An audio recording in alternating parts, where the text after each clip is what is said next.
14 quintal धानर टंका खाईगला BJP सरकार कहले कूल कुटुंब को लाज न कहले कूल भासी जाउछि। भुवनेश्वर गर्जन करी तंटी छिड़ीगला पछे शुणिलेनी सरकार।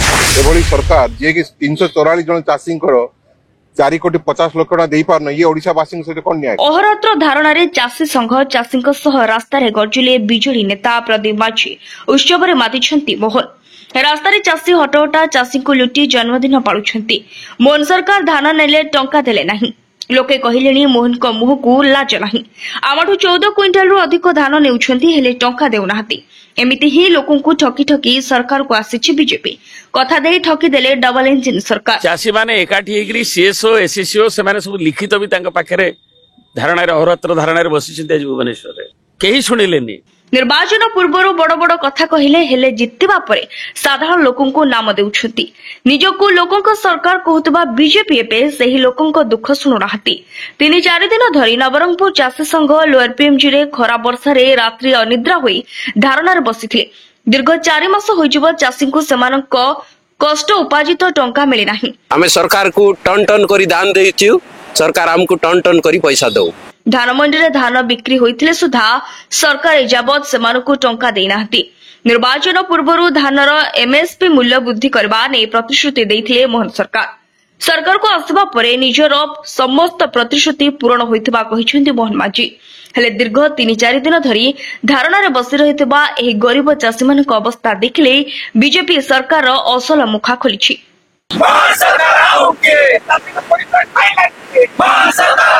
धारणारे बसिथिबा चाषी कहिसेंती डबल इंजिन सरकार को लाज लागिबा कथा। ए सरकार चाषींकर आउ लोकंक सरकार होइथिले आमको आज राजरास्ता को आसबाको पड़ी नथांता।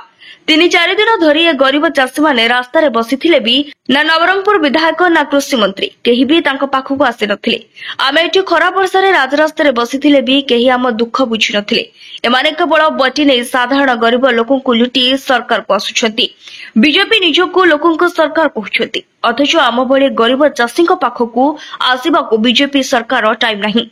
सूचना मुताबक पूर्व एमाने नवरंगपुर रे बारंबार धारणा देथिले मध्य सरकार एहाको कर्णपात करनथिले। जोंथिपाई सेमानकु बाध्य होय राजरास्ता को आसबाक पड़िथिला। राजधानी गांधी मार्ग रे धारणा देबाको पड़िथिला। तथापि राज्य बीजेपी सरकार सबु जानि सुनि भी अंध पालटिथिला।